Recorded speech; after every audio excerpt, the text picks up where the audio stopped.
called Hudson Yards. This Midtown skyline was not here only a few years ago. This is a $20 billion development on the left, still underway, although most of it is complete. They're going to be building here at Hudson Yards for the next 20 years.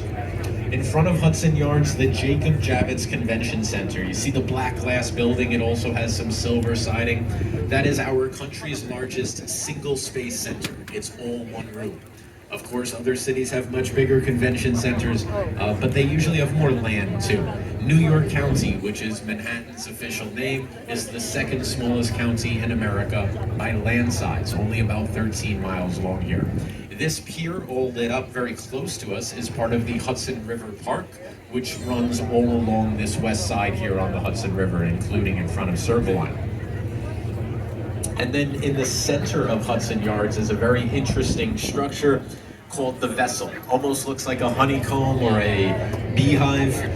It's designed by Thomas Heatherwick. It's actually 154 interconnected staircases, the Vessel. When it first opened up in the spring of 2019, very popular with photographers. They would climb up there and get some very interesting photos. It has since been shut down indefinitely for safety concerns, so you can no longer take pictures of the vessel, well, from the vessel. You can take pictures of the vessel. We'll get a nice shot if you're outside now of Empire peeking up above the vessel between the skyscrapers, the new skyscrapers of Hudson Yards around it. If you're up front and you just missed that photo, you'll get one more chance before we dock. About 2 hours.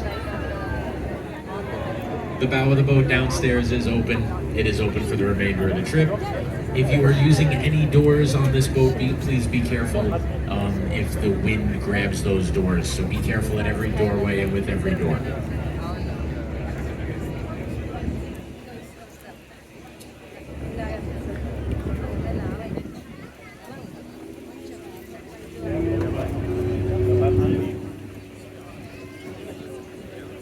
The pier all lit up with the blue umbrellas really marks the beginning of Chelsea, New York on the left. Trendy, fashionable Chelsea, known for its runways, its art galleries, its nightclubs. This Red Hull boat is a former lightship that has been converted to a bar erection. When it opened up, Vanity Fair said it was the most beautiful office space in all of New York City. High praise.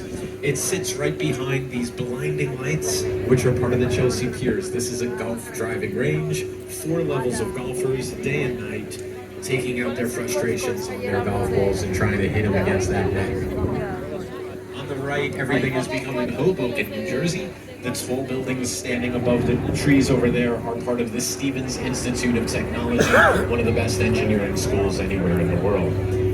Built on individual tulips of concrete on the left, Little Island is a brand new park, sloping grass hills that go down to an amphitheater. The amphitheater holds about 650 people, 30% of all tickets. Increasingly, they're willing to spend a little more to avoid all that traffic and hop on a ferry boat. If it is a race to the statue, we are beating the lobster boat on the right. Pier, the Holland Tunnel, the world's first underwater tunnel over a mile long. More importantly, the first vehicular connection between New York and New Jersey, the Holland Tunnel. Of course, most of you already have your sights on the downtown skyline and the sort of purple and blue spire of what is the tallest building in New York City. In fact, the tallest building in the Western Hemisphere, coming up ahead on the left, is One World Trade Center. Yes, this is the building often called the Freedom Tower, but its official name is One World Trade. And that is, of course, the same name that the North Tower of the Twin Towers had, One World Trade Center. And you can see that this building architecturally is a tribute to the towers. It has these 8 triangular sides to represent the 8 sides of the 2 towers. And it is also the same exact height as the towers were by floors, only this antenna makes it taller than they were. Ahead, you're going to see a rounded glass building. That's the Winter Garden, the first structure rebuilt in '02. Behind that is where the original One World Trade Center stood. Number 2 World Trade, the South Tower was further ahead behind the lower of the green rooftops in front of where today you see very shiny office buildings reflecting the shadows of the buildings in front of them. So that, of course, is where the memorial site is. We have kept the footprints of those towers as these beautiful reflecting pools as part of that memorial. Everything on the right is Jersey City, New Jersey, one of the best urban planned communities in America today. And these are the tallest buildings in all of New Jersey, all of them less than 20 years old. The one furthest south was built in '04 for Goldman Sachs when they were displaced from Manhattan during the rebuilding. And next to those buildings is a very big clock. Very, very big is the Colgate clock, all lit up. You know, the toothpaste factory has been gone for many decades, but the clock has been landmarked. You can't tear it down. It's a historical landmark. And they say that it is the world's biggest freestanding single-phase clock. I don't know how many freestanding single-phase clocks there are in the world, but that one's the biggest. 50 feet in diameter. The minute hand jumps 3 feet every minute. But you know, it's connected historically to Ellis Island. During the years that Ellis was open, millions of people, of course, came in through its doors, but we don't always realize that most of them did not stay in New York. Most of them went like every 8 minutes, and a train going in the other direction every 4 minutes, twice as often, exclusively with that influx of immigration in the 7 continents. She was first opened up in October of 1886, although she did arrive 2 years earlier in about 200 boxes. Some assembly was required. And it took us 2 years because the funding to build the pedestal and assemble the statue was all private funding. No government money from either country, truly a gift from the people of France to the people of America. And it was during those 2 years that they had these auctions to raise that money. For one of those auctions, Emma Lazarus wrote her now famous poem, The New Colossus. It's on a plaque when you visit the island in the base of the statue. But really, it is the last lines of the poem that have become so famous.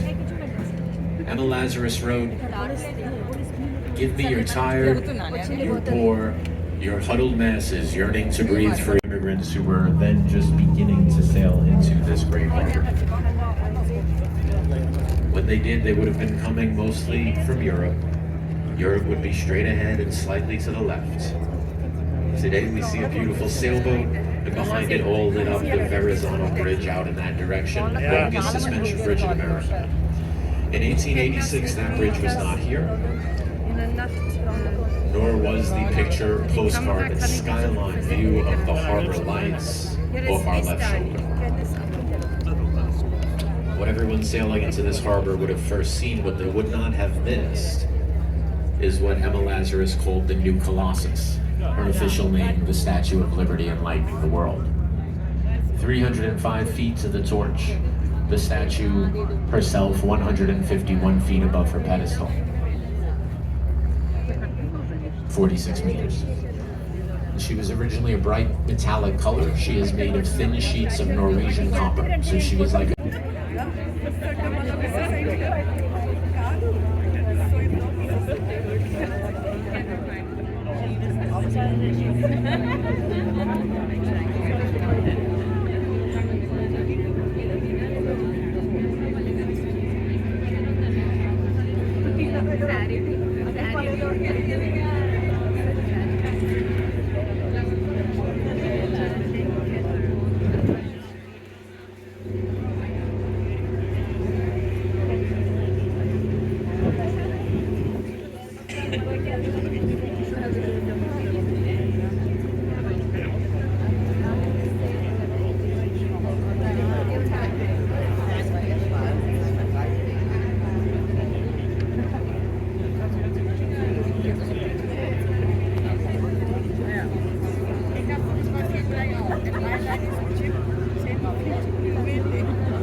very big island in the middle of New York Harbor to the right between us and Brooklyn.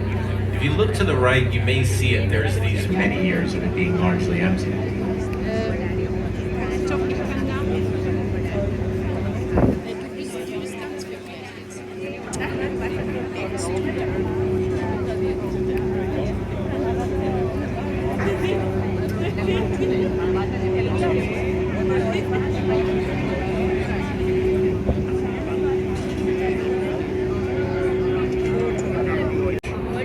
The Brooklyn Bridge, everybody has heard of. It's very famous. 1883, 3 years before the statue even.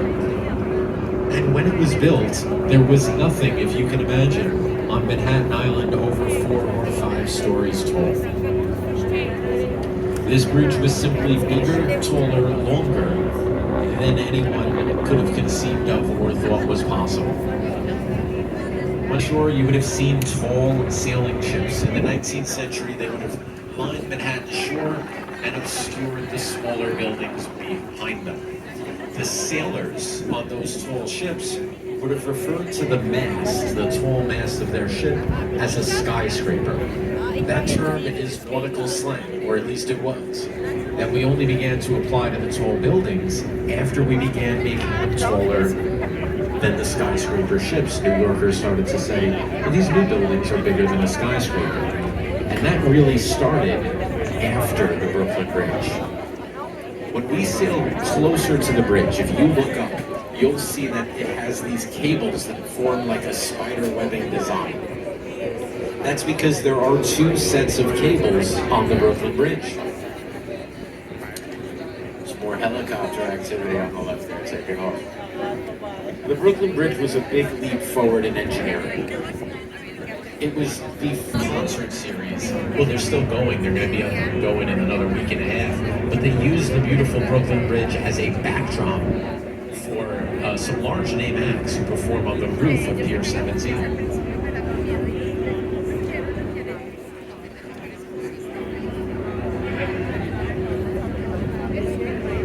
New Yorkers, if the Brooklyn Bridge looks like it's a different color than you remember, it used to have more of an orange tint.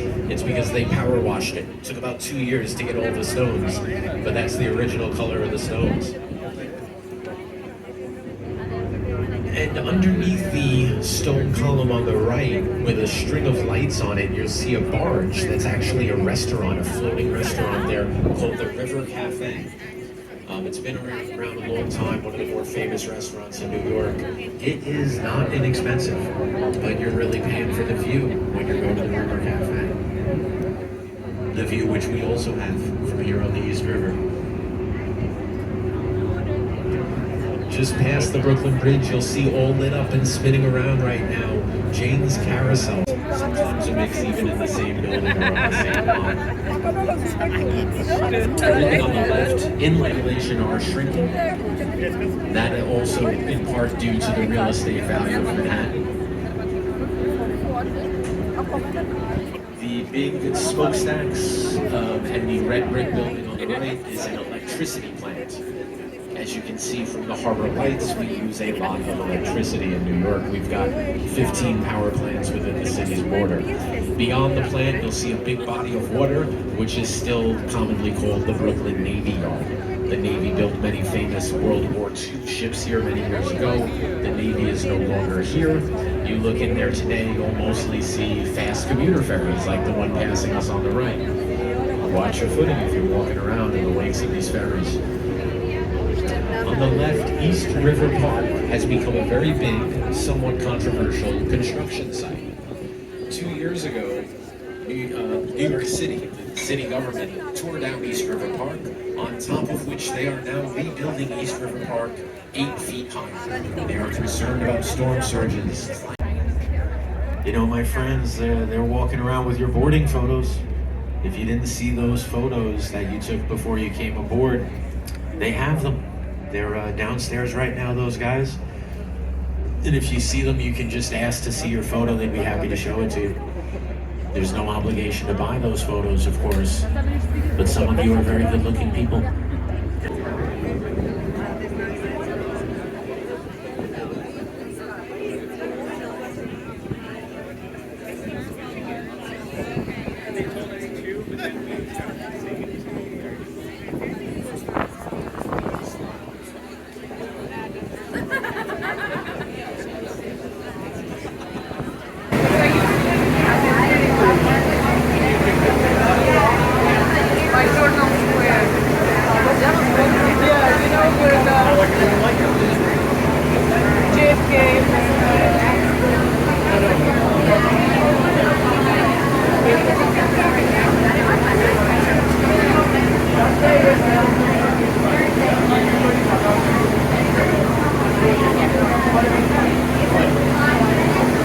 Wait, it's